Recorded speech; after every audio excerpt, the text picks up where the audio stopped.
आज हम अपनी ग्रैंड विटारा से मध्य प्रदेश के अनूपपुर जिले में समुद्र तल से लगभग 3600 फीट की ऊंचाई पर स्थित प्रसिद्ध पर्यटन स्थल अमरकंटक के भ्रमण पर हैं। अमरकंटक में सर्वप्रथम हम नर्मदा उद्गम स्थल के समीप पहुंचे।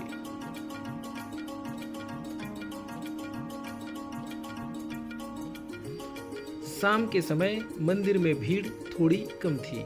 आकर्षक लाइटिंग से पूरा मंदिर परिसर जगमगा रहा था। 24 मंदिरों वाले इसी परिसर में स्थित है नर्मदा कुंड, जहां से सदा नीरा माँ नर्मदा का उद्गम हुआ है।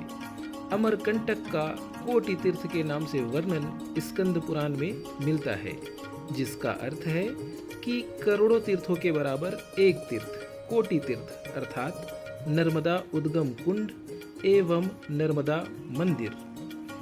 त्वदीय पाद पंकजम नमामि देवी नर्मदे, हर हर नर्मदे। कोटि तीर्थ से लगभग 3 किलोमीटर दूर स्थित है सोनमुड़ा या सोनमुंग। अमरकंटक में सूर्योदय का दृश्य देखने के लिए यह सबसे बढ़िया स्थान है। यहीं पर सोन नदी का उद्गम स्थल है। सोन नदी की उत्पत्ति को लेकर यह मान्यता है कि यह ब्रह्मा के मानस पुत्र हैं।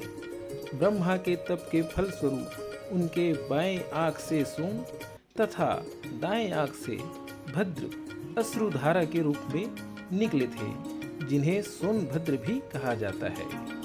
इनका प्रचलित नाम सोन है। सोन नदी भारत की प्रमुख नदियों में से एक है।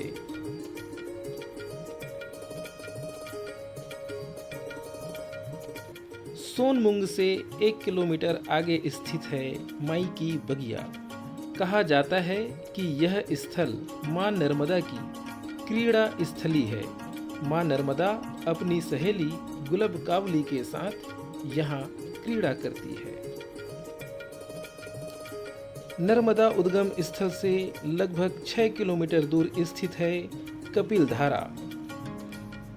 दूर दूर से मां नर्मदा के भक्त इस स्थान पर आकर अलग अलग प्रकार से मां नर्मदा की स्तुति करते हैं।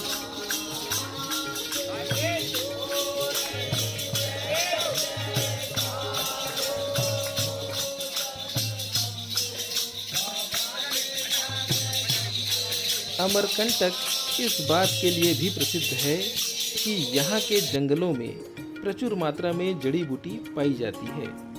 यहाँ इन जड़ी बूटियों को आसानी से खरीदा जा सकता है। मुख्य प्रवेश द्वार से लगभग 700 मीटर की पैदल यात्रा मां नर्मदा के कल कल करती प्रवाह के साथ होती है। पूरे अमरकंटक क्षेत्र में बंदरों की अधिकता है, जिनसे सतर्क रहने की आवश्यकता है।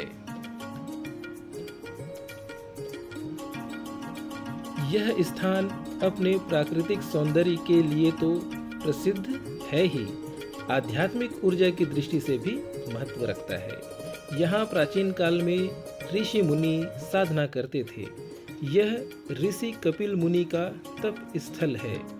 माना जाता है कि सांसारिक दुखों से निवृत्ति और तात्विक ज्ञान प्रदान करने वाले सांख्य दर्शन की रचना कपिल मुनि ने इसी स्थान पर की थी।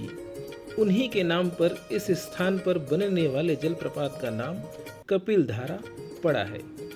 पर्यटन की दृष्टि से कपिल धारा नर्मदा का प्रसिद्ध जलप्रपात है। लगभग 100 फीट की ऊंचाई से नर्मदा के जल की 2 धाराएं नीचे गिरती हैं। जब यहाँ से पानी नीचे गिरता है तब बड़ा ही मनोहारी दृश्य बनता है। 100 फीट से नीचे गिरने के बाद नर्मदा का जल बौछार और फुहार बनकर यहाँ आने वाले पर्यटकों और श्रद्धालुओं को भिगोता है। कपिल धारा से आगे लगभग 300 मीटर दूरी पैदल चलने पर मां नर्मदा का दूसरा जलप्रपात मिलता है, जिसे दूध धारा जलप्रपात कहा जाता है।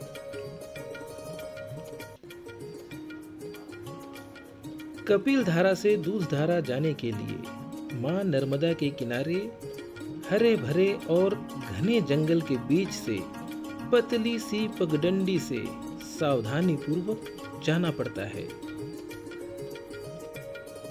रास्ते में माँ नर्मदा की पतली सी जलधारा बहुत ही सुंदर दिखलाई देती है।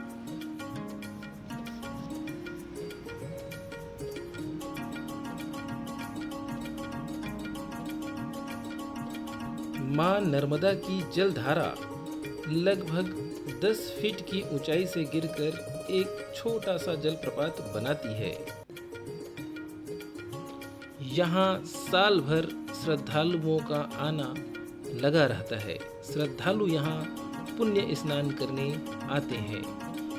यहाँ नर्मदा का जल देखने पर दूध के समान प्रतीत होती है, इसलिए इस जलप्रपात को दूधधारा कहा जाता है। माना जाता है कि इस स्थान पर दुर्वासा ऋषि ने तपस्या की थी और यहाँ से सिद्धियाँ प्राप्त की थी।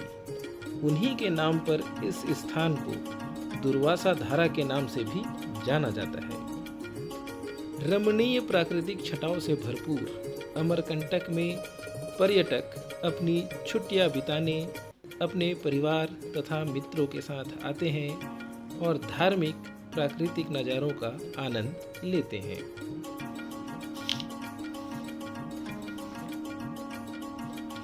अमरकंटक वनस्पतियों और जीवों की समृद्ध विविधताओं से घिरा हुआ है और यह अमरकंटक बायोस्फीयर रिजर्व के भीतर स्थित है, जो औषधीय पौधों और दुर्लभ वन्य जीवों की प्रजातियों वाला क्षेत्र है।